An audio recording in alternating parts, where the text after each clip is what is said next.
అందరికీ దీపావళి శుభాకాంక్షలు. దీపావళి పండుగ అంటేనే నారీ శక్తిని తెలిపే పండుగ.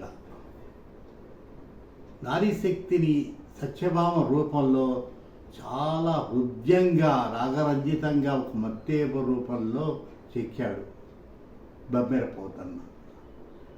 సత్యభామ అటు యుద్ధ కళ చూపిస్తూ సరస శృంగారాన్ని ఒలికిస్తూ చక్కగా అభివర్ణించాడు.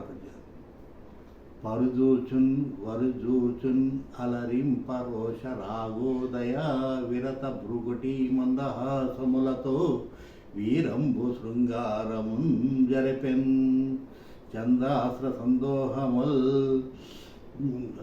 సరసీలోక సమూహమున్ జరపుచూ చంద్రాస్యాహేలాగతిన్. ఎంతో చక్కటి పద్యం ఇది బమ్మెర పోతన గారు రాశారు.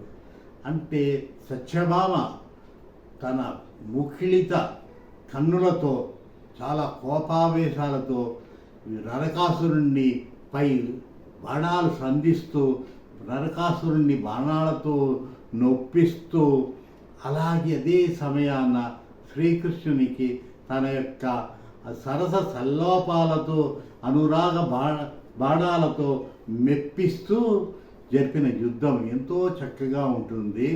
ఆ యొక్క యుద్ధంలో యుద్ధ సంగ్రామంలో ఈ శ్రీకృష్ణుడికి ఒక రకంగాను నరకాసురుడికి ఒక రకంగాను కనిపించసాగారు. శ్రీకృష్ణుడికి సత్యభామ మోము చంద్రబింబంగాను, నరకాసురునికి సత్యభామ మోము ప్రచండ సూర్యభానులాగానే కనబడసాగాను.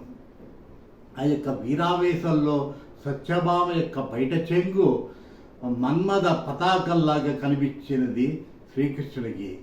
అలాగే నరకాసురుడికి ఆ యొక్క బయట చెంగు ఒక తోకచుక్కలా కనబడేది. తోకచుక్క అంటే మరణానికి ముందు కనిపించే ఒక స్ఫురణాది.